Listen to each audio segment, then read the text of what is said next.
Por Ah, Bien, bienvenidas y bienvenidos todos a esta sesión del Seminario de Investigación en Ingeniería Química. Tenemos el placer de recibir a la doctora Guadalupe Vaca Medina. Ella es investigadora del Instituto Nacional Francés de Investigaciones para la Agricultura, la Alimentación y el Medio Ambiente. Es egresada de la Universidad de Guadalajara, donde hizo su licenciatura en Ingeniería Química en el 2004. Realizó una maestría en Biotecnología y Catálisis Industrial en el Instituto Nacional de Ciencias Aplicadas de Toulouse, Francia, y un doctorado en Ciencias de los Agrorrecursos en el Instituto Nacional Politécnico, también de esa misma ciudad francesa. Ha trabajado en la industria, acá en México, en las compañías DSM y en José Cuervo, y lleva más de 10 años dedicándose a la investigación. Entre los temas que se destacan su actividad como investigadora es la valorización de los subproductos de la biomasa para aplicaciones no alimenticias, llevadas a cabo precisamente en el Laboratorio de Química Agroindustrial del instituto que mencioné al principio, donde trabaja la doctora Vaca. Su formación académica, como lo mencioné antes, incluyó en el desarrollo de su tesis doctoral la elaboración de emulsiones nativas a partir de granos oleoproteaginosos y transformación catalítica de la fracción lipídica para la creación de biolubricantes ecolapelizables. Le vamos a dar la bienvenida para que nos presente el tema valorización integral de la biomasa de clorela prototeocoides con un enfoque de economía circular. Bienvenida, doctora. muchas gracias, Pedro, por la presentación y sobre todo por la invitación para participar a este seminario. Y efectivamente, hoy, como lo mencionó Pedro, voy a presentarles un ejemplo que ilustra, a mi juicio, el enfoque de nuestras investigaciones que desarrollamos en el laboratorio. Em, pero antes de comenzar, voy a permitirme unos minutos. Quería presentarme y presentar a mi institución, pero bueno, ya Pedro lo hizo por mí. Entonces, como aquí pueden ver, egresada de la Universidad de Guadalajara, con una maestría en microbiología y catálisis industrial y un doctorado en ciencias de los agrorrecursos. Tuve la oportunidad, como ingeniera química, de trabajar un poco en la industria, sobre todo en José Cuervo, un año, pero realmente toda mi carrera profesional la he desarrollado en la investigación. Primero, después de mi doctorado, gracias a un contrato postdoctoral. Luego, seguido de ello, 7 años como encargada de proyectos de RD en el Centro de Transferencia Tecnológico, perdón, Qatar. Y desde hace un poco más de un mes ingresé a la función pública en Francia y soy investigadora en el Instituto INRAE, desarrollando mi investigación en el laboratorio LCA. Este laboratorio, LCA, es el Laboratorio de Química Agroindustrial, que fue creado en 1975 por Antoine Gasset, que en su época era un pionero y realmente visionario, que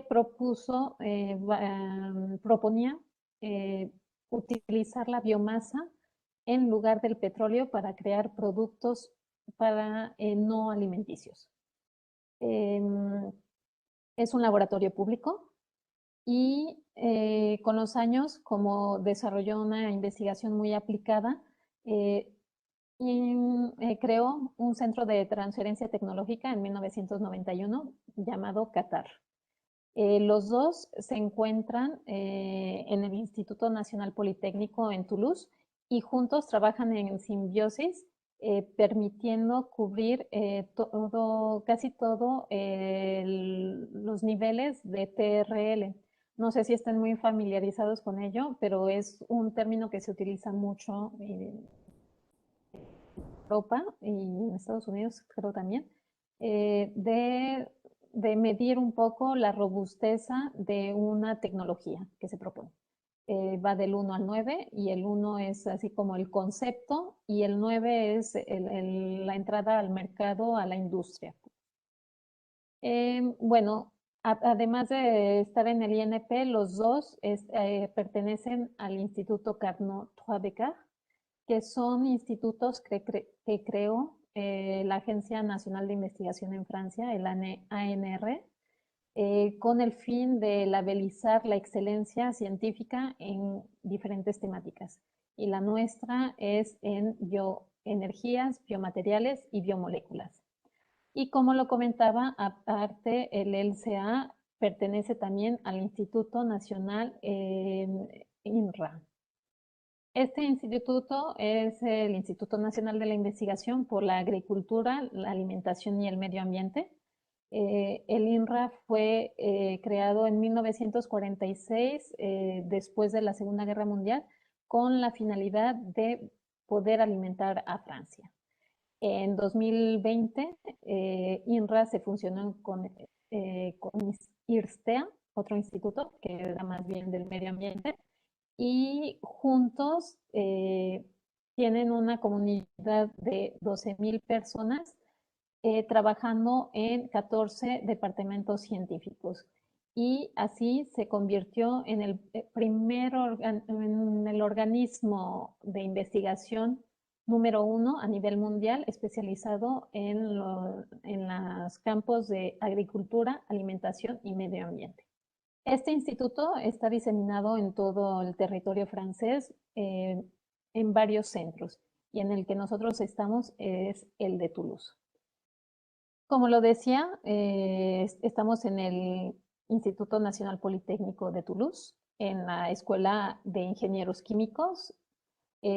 Toulouse, para los que no saben, está en el suroeste de Francia y es considerada la capital de la industria aeronáutica gracias a Airbus. Pero también tenemos una antena, una plataforma preindustrial con todas las tecnologías de la plasturgia que se encuentra en Tarbes, cerca de los Pirineos. Y como lo decía, con el objetivo de nuestra investigación es de crear un sinfín de productos no alimenticios utilizando o valorizando la biomasa proveniente de subproductos de la agricultura, de la industria de la madera y de las agroindustrias, tratando de reemplazar el petróleo para la producción de todos estos productos que van desde carburantes, tensioactivos, cosméticos, lubricantes y demás. Esto es gracias a sus colaboradores, somos alrededor de 90 personas que desarrollamos una investigación aplicada, lo que nos permite trabajar con diferentes industrias de ramos muy diversos, como química, materiales, tensioactivos, pigmentos, cosméticos y demás. Y aquí tienen unas imágenes de nuestras instalaciones en Toulouse. Tenemos instalaciones importantes con equipos de escala piloto y preindustrial. Además de ello, tenemos un parque analítico muy importante, lo que nos permite una caracterización fina de la materia prima, así que de los productos que podemos desarrollar a partir de ello. Y con más de 46 años de existencia, hemos tenido la oportunidad de trabajar con un sinfín de biomasas que incluyen plantas aromáticas, plantas fuentes de fibra, de azúcares, de aceites o proteínas, al igual que la madera o subproductos también de animales, al igual que las micro y macroalgas. Y justamente el ejemplo que les voy a ilustrar hoy es acerca de microalgas. Estos resultados hacen parte del proyecto CICLAL, un proyecto europeo en el cual participé, y yo fui la responsable en mi unidad de este proyecto. Un proyecto con un consorcio de 6 centros tecnológicos, 2 franceses, Qatar y APESA, y 4 españoles.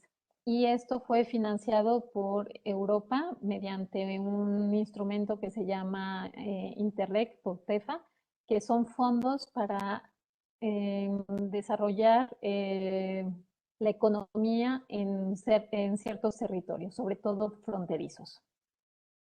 Y el objetivo de este proyecto era de usar las microalgas como una fuente de energía renovable, pero al mismo tiempo producir otros valores de valor añadido y con un enfoque de producir cero residuos. ¿Y por qué las microalgas? Porque, bueno, en las últimas 3 décadas el volumen de su producción ha aumentado de forma considerable, al igual que la investigación sobre esta biomasa, con un número, como ven, aquí de patentes, que ha aumentado de forma significativa en los últimos 10 años. Respecto a las microalgas como fuente de carburantes o de energía, ha habido una infinidad de trabajos, pero ¿por qué no los encontramos realmente instalados en el mercado? Porque este tipo de sistema de cultivo, cuando se llevan a cabo a grandes escalas, tienen unos rendimientos en aceite muy bajos. Además de que este tipo de cultivos tienen masas, materias secas así muy bajos, unas concentraciones de biomasa bajos, y además la extracción del aceite que contienen estas microalgas también presentan dificultades y además que añadido a todas estas razones, la calidad del aceite disminuye cuando baja el contenido de aceite. Entonces esto también termina por no ayudar a que esto vea la luz en la industria.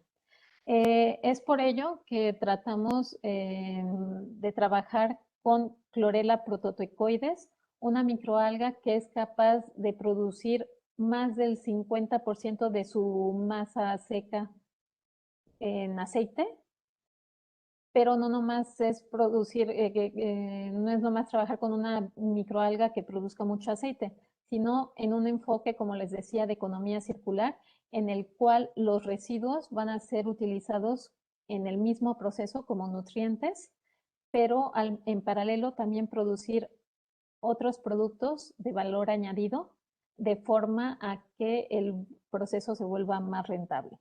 Y bueno, otro objetivo del proyecto era desarrollar un mapa dinámico, una carta dinámica, para ver los eventuales, ¿cómo se dice? Actores económicos en el área que podrían estar implicados en el proyecto. Aquí tienen un esquema de lo que es lo que fue el proyecto con 3 círculos. El primer círculo, el círculo verde, representa la producción de la biomasa algal y de la obtención del aceite para la producción de biodiesel, al igual que el subproducto generado. Y aquí, mediante una transformación, mediante una hidrólisis, se van a convertir esto de subproducto en nutrientes. Pero al mismo tiempo, estos productos pueden ser empleados en a otros fines. Y son justamente todos este tipo de productos en el círculo azul. Y en el círculo naranja encontrarán las empresas que se involucraron a este proyecto para que validaran la calidad de estos distintos productos. Bueno, como les decía un poco antes, el sistema de cultivo que se escogió para este proyecto era un sistema heterótrofo, que a diferencia de un sistema autótrofo, requiere nutrientes para la producción de biomasa. Además, que consume oxígeno en vez del CO2 en el autótrofo para la producción de CO2. Las grandes ventajas de un sistema heterótrofo, a diferencia del autótrofo, perdón, es de que la productividad aumenta considerablemente y además al ser un sistema cerrado es más estable todo el año en cuanto a las temperaturas que puede hacer en un sistema abierto. Y además esto también disminuye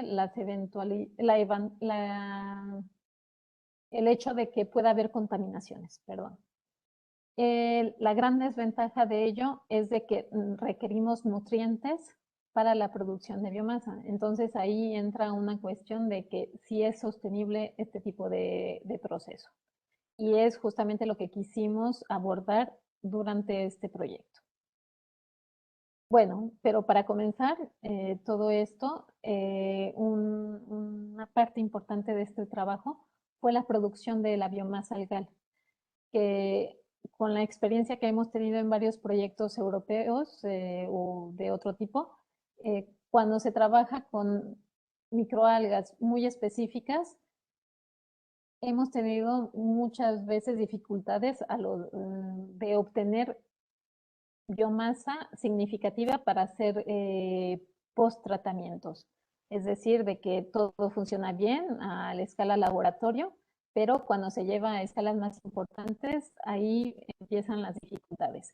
Y justamente era uno de los desafíos de este proyecto para nosotros, estar en la capacidad de producir biomasa algal en forma significativa. Pero para ello tuvimos que empezar a escala laboratorio de manera a escoger las cepas de microalga las más aptas para crecer en un medio de nutrientes con lo más simple posible.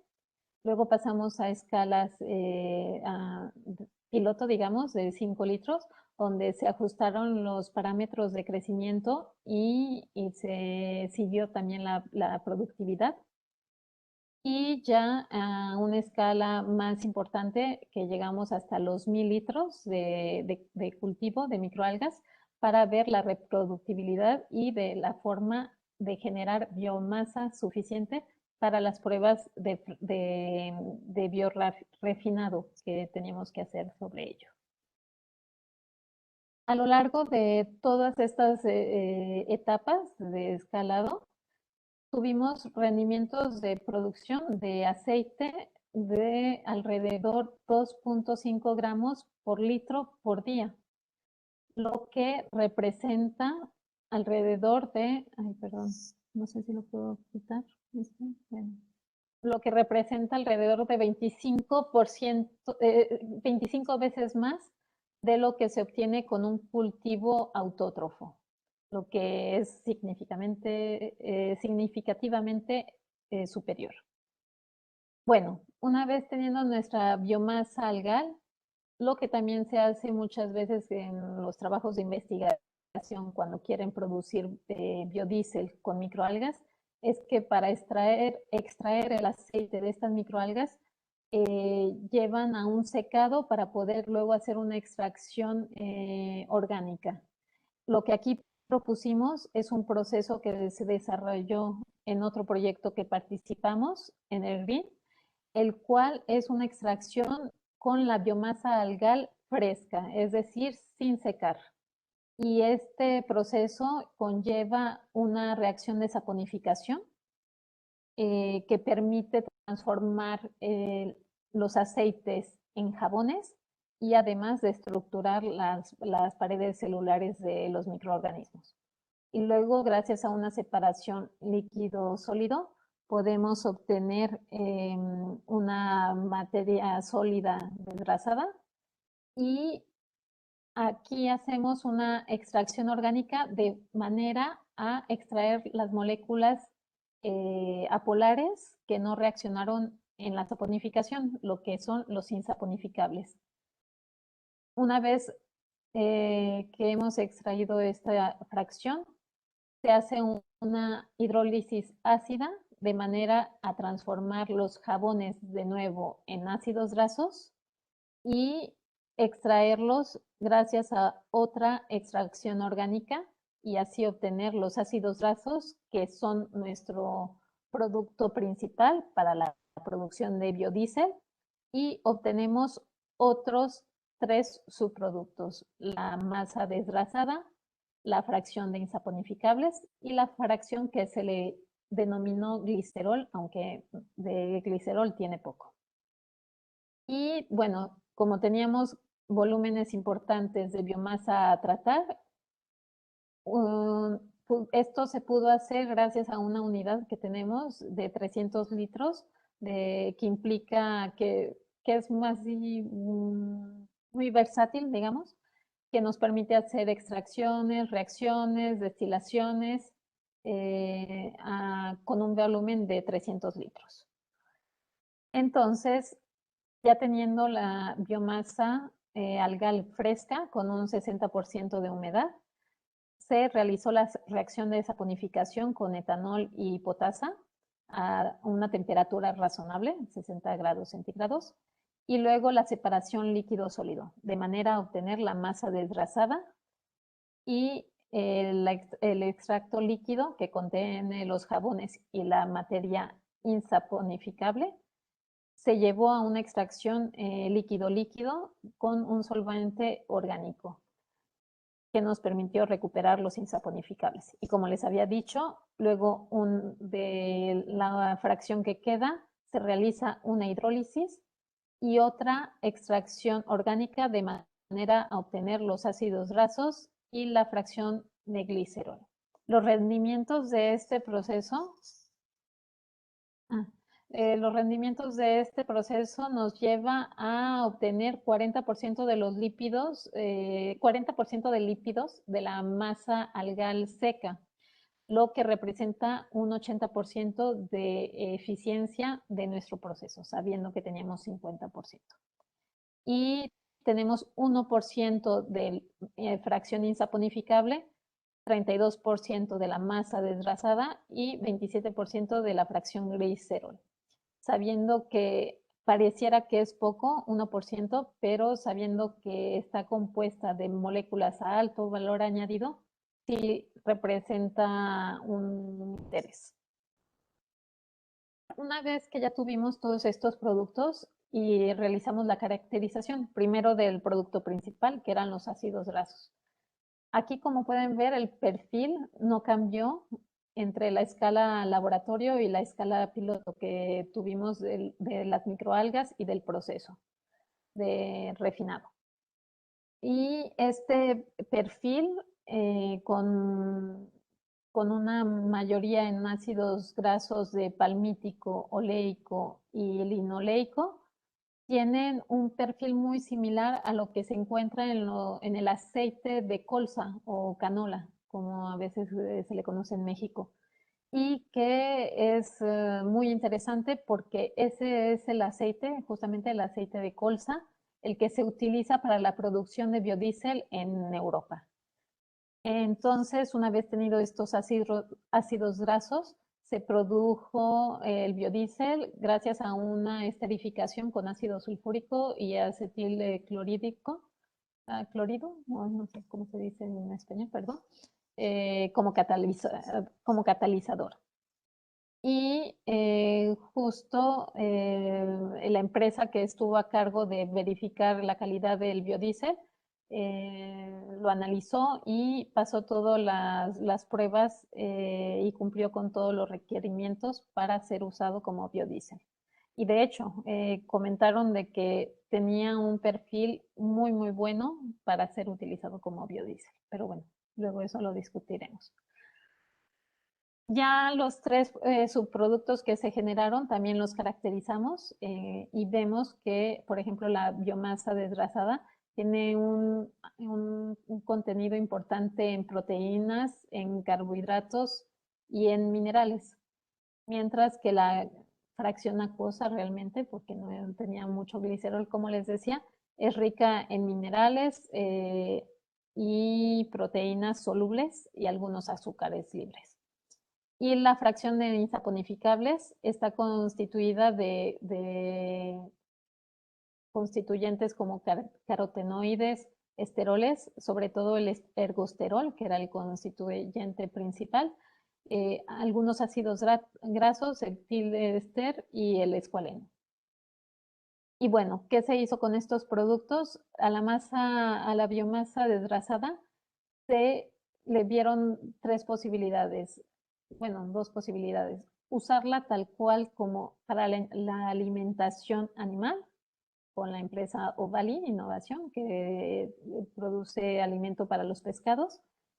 Y otra, que era realmente el objetivo inicial del proyecto, hidrolizarlo para obtener aminoácidos para alimentar nuevamente a las microalgas y al mismo tiempo, en paralelo, producción de biogás. La fracción de glicerol o la fracción acuosa, al principio si se contaba que tuviera glicerol, era construir moléculas para producción de adhesivos. Pero bueno, esto se descartó en la ausencia de glicerol. Entonces se utilizó como fuente de carbono para también el cultivo de microalgas. Y esta fracción de insaponificables, como tiene una composición muy interesante para la industria cosmética, se colaboró con la empresa Berthoud y la utilizaron en la formulación de cosméticos. Bueno, les hablé de todas las fracciones que se desarrollan mediante este proceso y la biomasa algal que se utiliza como nutriente realmente es fuente de proteínas. Entonces necesitábamos fuentes ricas en azúcares y para ello se utilizó residuos provenientes de las agroindustrias. Entonces, primero estuvimos viendo qué tipo de fracciones teníamos a disposición de buena calidad y que pudieran implementarse, tales como ciruela, maíz, sorgo, tortas de oleaginosos, de granos oleaginosos y residuos de madera. Y extraer estos azúcares y proteínas, porque también eran fuentes de proteína algunos.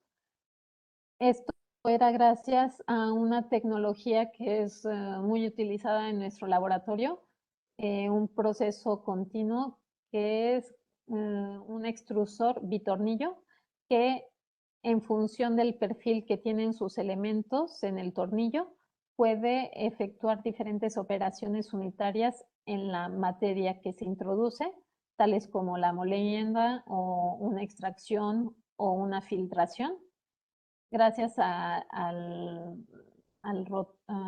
¿cómo se dice? A los tornillos, a la fuerza que ejercen los tornillos y el sistema de calentamiento y de enfriamiento. Y esto, entonces, utilizando nuestros subproductos de la biomasa, pudimos obtener un extracto líquido y un refinado. Los extractos líquidos se caracterizaron para ver los contenidos en azúcares libres. Y los azúcares que nos interesaron principalmente fueron la glucosa y la sucrosa, que son los azúcares que son asimilados por estas microalgas. Y además de sus contenidos en azúcares libres, también se caracterizó si eran asimilados o no por estos microorganismos. Y los que se vieron mejor asimilados fueron los extractos de ciruela. Bueno, y ahora aquí está el tratamiento que se le hizo enzimático a la masa desgrasada de las microalgas, así como de una torta de colza, para obtener un extracto rico en aminoácidos. Y esto fue llevado gracias a un cóctel enzimático que nos permitió obtener un extracto rico en aminoácidos y un residuo sólido. Este residuo sólido, en el mismo enfoque de obtener cero desechos, se utilizó en una digestión anaeróbica que nos permitió producir metano y el residuo a ser utilizado como fertilizante. Una vez que ya tuvimos nuestros extractos de nutrientes, una cosa fue obtenerlos, pero otra cosa es probarlos en la producción de microalgas y de los lípidos. Para ello, primero utilizamos los extractos ricos en azúcares, utilizando un extracto de levadura como fuente de aminoácidos, y ahí se constató que realmente era el extracto de ciruela que permitía una producción de biomasa similar en biomasa y en lípidos similar a lo que se obtiene con glucosa comercial. Y en forma paralela también los extractos ricos en aminoácidos se probaron utilizando la glucosa como fuente de azúcares, y ahí, aunque pareciera que se obtienen rendimientos mayores en biomasa con la torta de colza o con residuos municipales, se retuvo las microalgas, el residuo sólido de microalgas, porque él producía más aceite. Y ya que se escogieron estos dos extractos provenientes de residuo, se hizo ya un cultivo a escala piloto, complementándolo solo en algunos nutrientes que quedaban por completar. Y con respecto a los controles que se llevaron, la producción, el cultivo con residuos tuvo rendimientos superiores, lo que es importante. Bueno, y aparte, el extracto, como les decía, que le llamábamos glicerol, como pues tenía nutrientes también, se utilizó como líquido para la formulación del cultivo, lo que se reduce en 20% el agua utilizada. Y bueno, aquí un esquema que se hizo de un balance de masa de esta producción y con las diferentes posibilidades de utilizar los diferentes productos que se obtienen. Y de forma de conclusión, fuimos capaces de obtener una producción de clorela prototecoide en forma heterótrofa con una buena productibilidad, con rendimientos de 50% en lípidos y extracciones del 80%, y en un contexto de economía circular que nos permite obtener productos de alto valor añadido, y también los residuos que se incorporan nuevamente a la producción de microalgas. Aquí en este gráfico se encuentra lo que costaría producir biodiesel a partir de microalgas. Estos valores es de un equipo de investigación que ha trabajado mucho con clorela prototecoides, que presentan valores de 17 euros el kilogramo, lo que costaría un kilogramo de biodiesel. En los trabajos que hicimos en Ciclal, utilizando nutrientes comerciales, llegamos a un precio de 14 euros por kilogramo. Pero el hecho de usar como nutrientes desechos, se reduce el precio a 4.4. Sé que estamos lejos de lo que cuesta realmente actualmente un biodiesel, que es 1 euro por kilogramo, pero bueno, vamos en buena vía, ¿no? ¿Y qué más quería decirles? Que bueno, esto es para la producción de biodiesel, pero como les comentaba, la empresa que se encargó de caracterizar el biodiesel nos decía que podíamos encontrar a lo mejor otras vías para este producto y no como energía, como carburante. Y bueno, ya terminé de mi presentación. Creo que queda tiempo, mucho tiempo, para comentarla. Y estoy a sus órdenes si tienen preguntas. Muchas gracias, doctora Guadalupe Vaca. Bien, lo que les propongo en esta ocasión es que de nueva cuenta utilicemos la sección del chat si quieren hacer una pregunta. En el caso de alguien que quiera participar también abriendo su micrófono, son bienvenidas sus participaciones. Así que me voy a dedicar ahorita a leer las preguntas que nos han hecho llegar a través del chat. Brian Giovanni Martínez pregunta, ¿hay forma de generar una mezcla con otros biodiesel para bajar el costo y que sea más accesible? Si es así, ¿tiene algunos en mente? ¿De biodiesel? Sí, o sea, Bueno, como es que mezclar mezclar, esos combustibles. de diferentes orígenes, nada más para abaratar costos. Sí, pues aquí el biodiesel se produce, como lo decía, con el aceite proveniente del colza y por transesterificación. Y ese sí tiene un precio bajo actualmente, como 1 euro. Eh, Mezclarlo con el aceite, el biodiesel proveniente de microalgas, pues sí bajaría costos, pero no sé si haya un interés.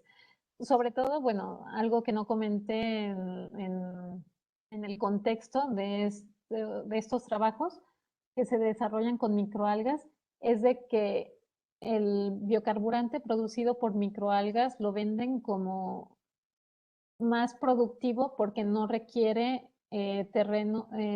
tierras para producirlo, lo que sí se requiere para producir aceite de colza o de girasol o cosas así. Sí, Pero claro. si no, para mezclarlo, la verdad no veo interés. Bueno, sí, para bajar el costo, pero más bien yo pienso que hay trabajo que hacer en justamente a lo mejor utilizar otros nutrientes de otros residuos, ¿no? Muy bien. Le voy a pedir al doctor Víctor Alcaraz si quiere levantar su micrófono o prefiere que lea sus preguntas, como usted prefiera. Pues si me das la oportunidad, Muy ¿cómo bien, no? adelante. Hola Lupita. Primero que nada, un gran saludo. Qué bueno que andas por allá, que das una vuelta. Sí, espero pronto. Pero sí, justo estuve este verano, pero con el contexto sanitario fue difícil visitar a todo el mundo, pero esperemos que pronto. Bien. Pues mira, Lupita, yo tengo 3 preguntas que hacerte. Está muy interesante el tema. Y bueno, yo trabajo un poco con algunas de estas cosas también.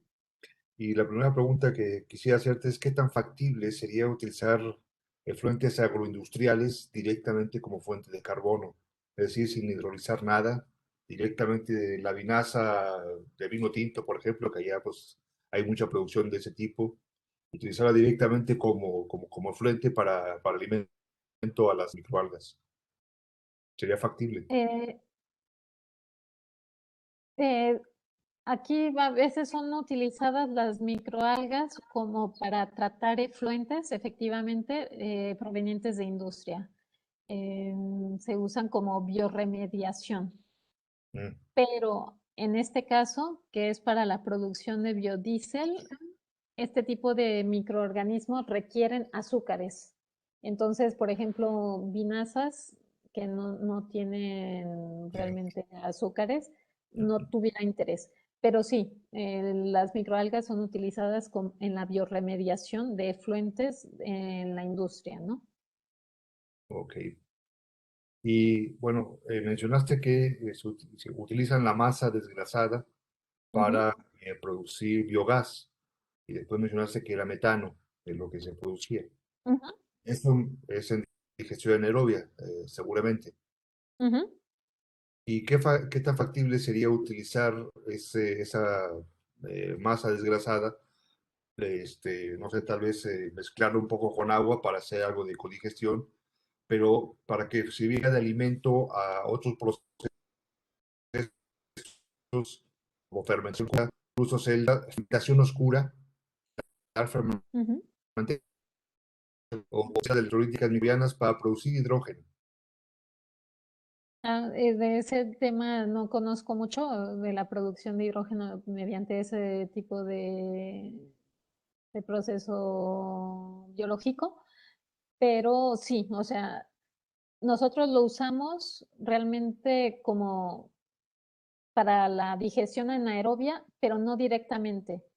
Es decir, utilizamos la masa desgrasada para obtener aminoácidos vía una hidrólisis enzimática y el residuo que quedó al final de esta hidrólisis enzimática se utilizó en la indigestión anaerobia para la producción de metano y de fertilizante.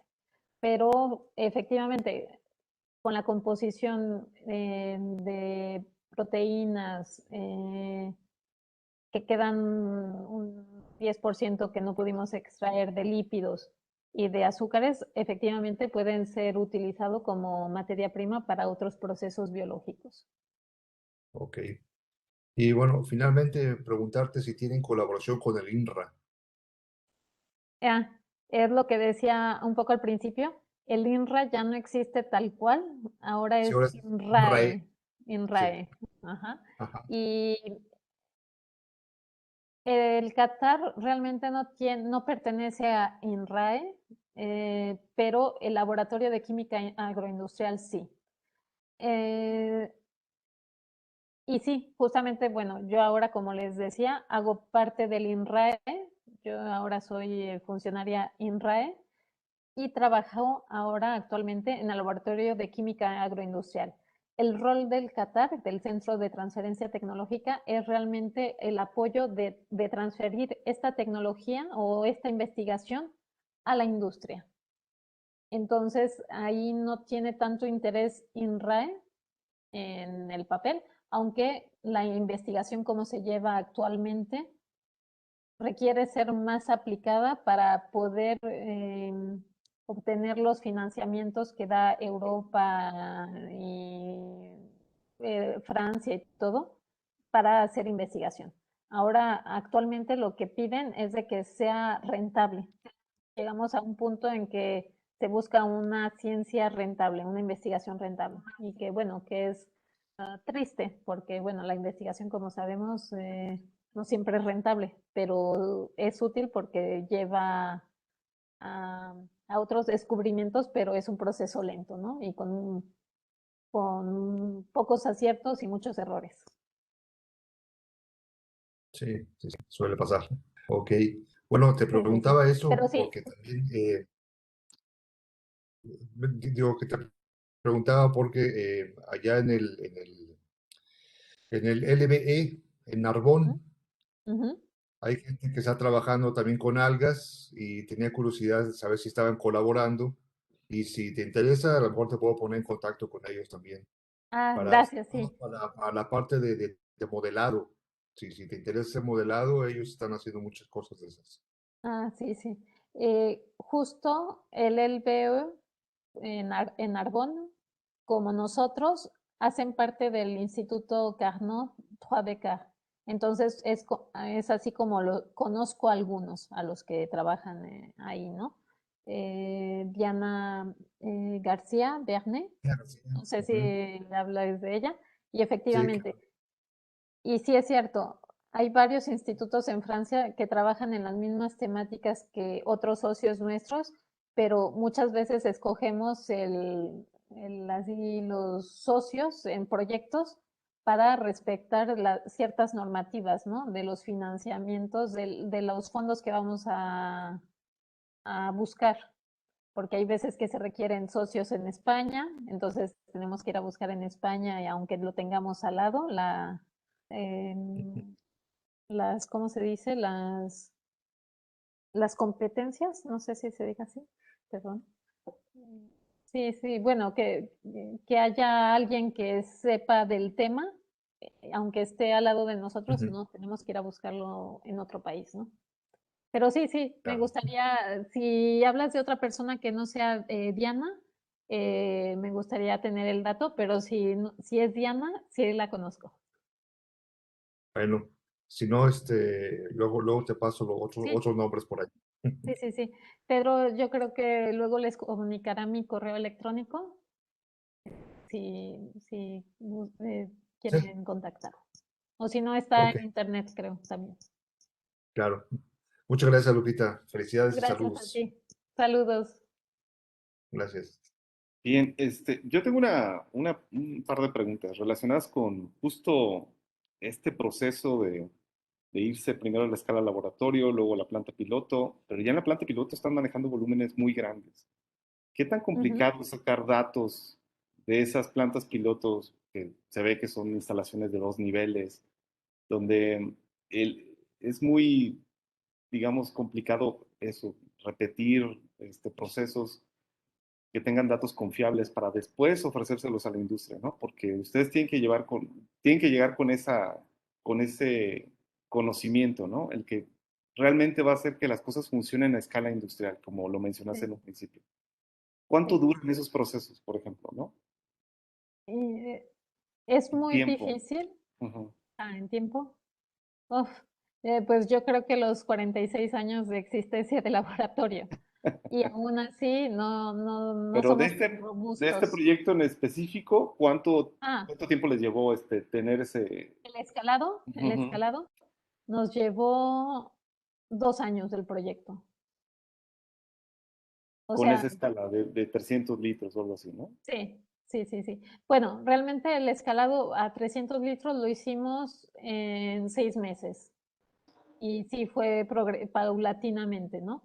Y también estaba mucho, dependía de la cantidad de biomasa que teníamos disponible, porque como les decía, la mayoría de los proyectos que hemos trabajado de microalgas, la gran dificultad ha sido el obtener Suficiente cantidades biomasa. importantes en Ujú. biomasa, porque cuando escriben así el proyecto y todo, sí, vamos a producir y todo, y cuando llegan las pruebas, no nos pueden ni dar un kilo de microalga. Entonces, ese fue el gran desafío, que eso se hizo en España, el cultivo de microalgas se hizo en España, y ellos entonces nos iban dando lo que iban produciendo, pero ellos estaban apenas en el estado laboratorio cuando pasaron al estadio piloto, ¿no? Ujú. Que a ellos les permitió también hacer los ajustes en su proceso, pero era también darnos materia a nosotros para empezar a hacer las pruebas de laboratorio a una escala intermedia. Y justo en ese punto, porque creo que también es un tema que le va a interesar al doctor Víctor, es la biomasa, ¿qué características tiene? O sea, puede ser diferente, puede ser Sí, que el sí, sí, proceso sí. de producción no te asegure que la materia prima, como sucede con las vinazas, tenga las mismas características que tuvieron hace un par de meses o hace un año. Sí. Cómo enfrentan ese reto? Pues es la gran dificultad en la gente que trabaja con la biomasa, porque la biomasa es heterogénea y no muy constante.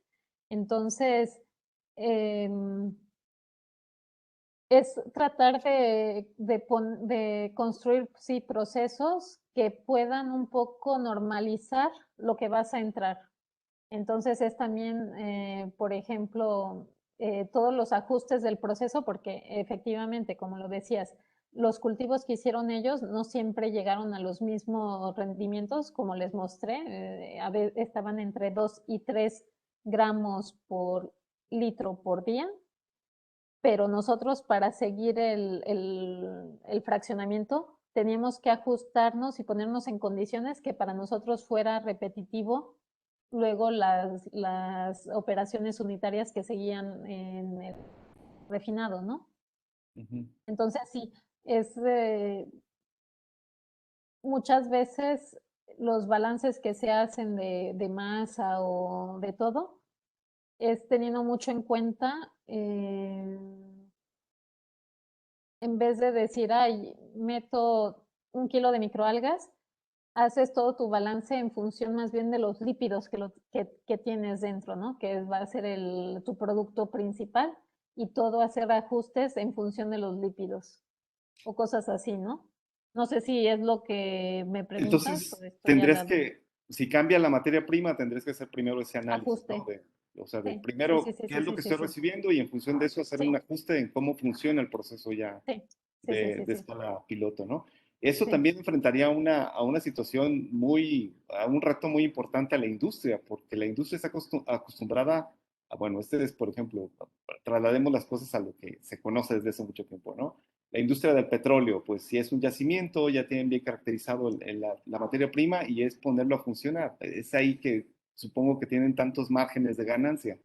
Acá sí, tendría que haber un paso adicional previo a recibir la materia prima, o sea, tener como sí, una hoja de pero especificaciones.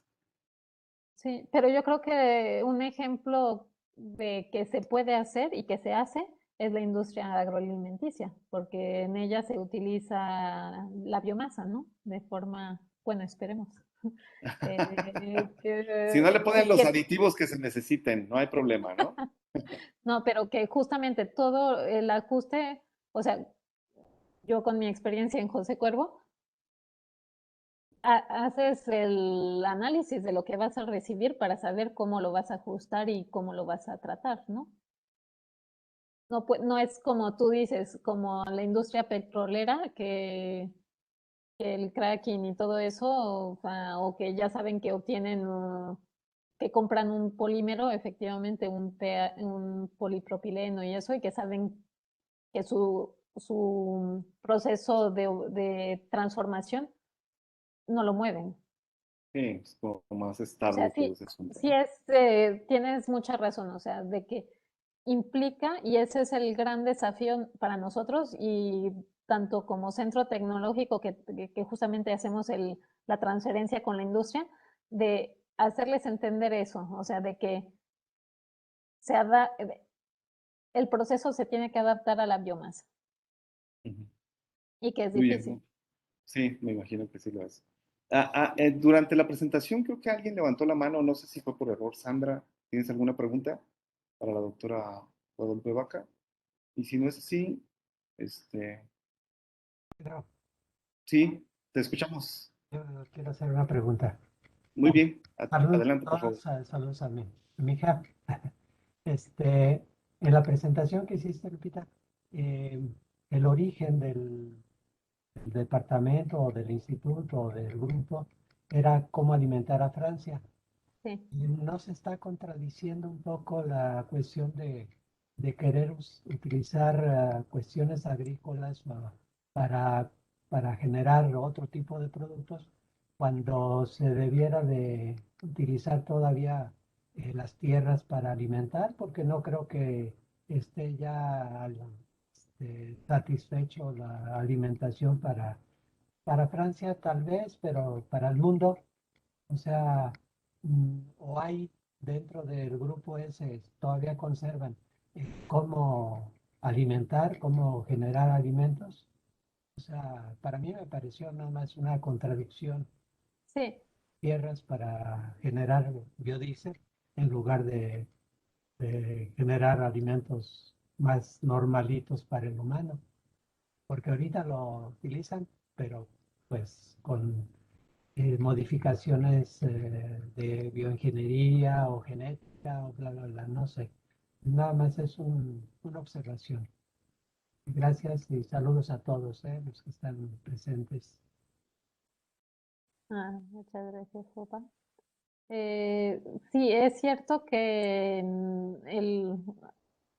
la creación del INRA fue para responder a una necesidad de alimentación y nosotros en nuestras actividades justamente tratamos y somos vigilantes de no interponernos a ello, que es el objetivo principal, ¿no? Alimentar a la humanidad. Pero, por ejemplo, en este caso que utilizamos subproductos, decía que utilizamos ciruelas, son ciruelas desclasadas, o sea que no entran en los procesos, justamente son desechos para la industria agroalimenticia, que se puedan utilizar alimentando, sí, pero bueno, actualmente el industrial los está tirando. Entonces, ¿qué tratamos nosotros de proponer? De que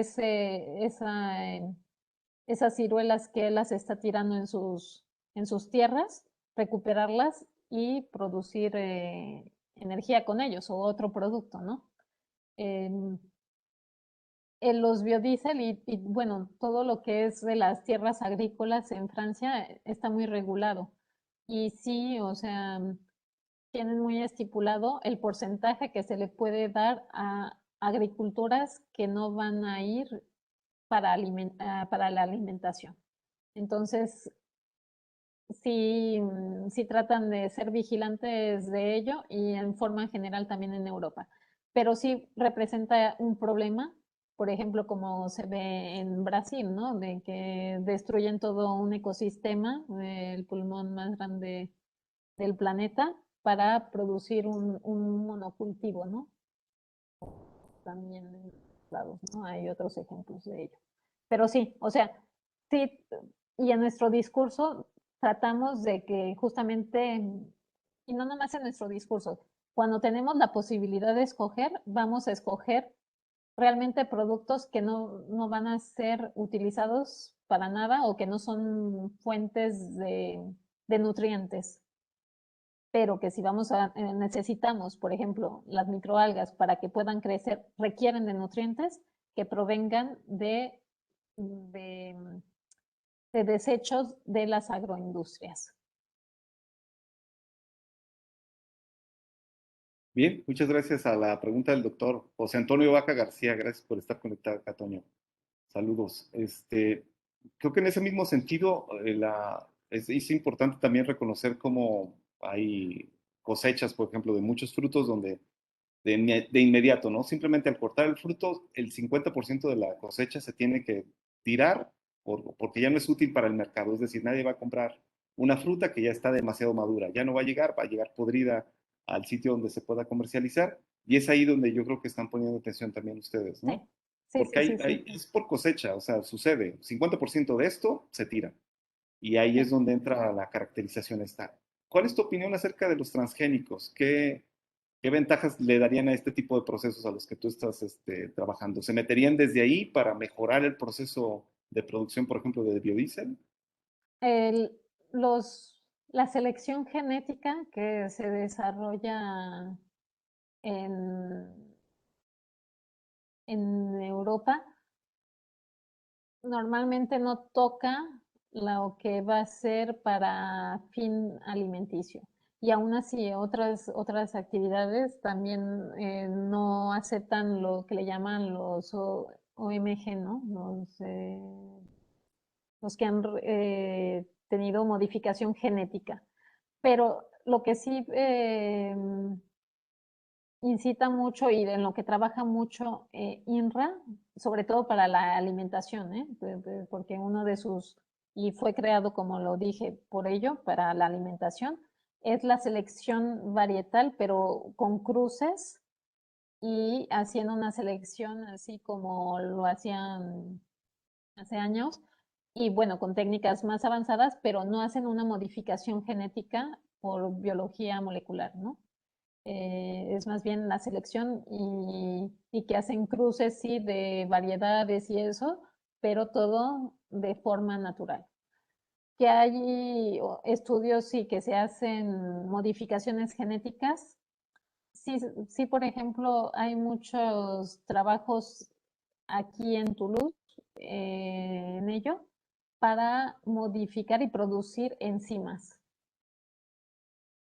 Y ese es el detalle, ¿no? De que esas enzimas a veces van a ser utilizadas para producir eh, ingredientes o aditivos en la industria agroalimenticia o otras cosas, ¿no?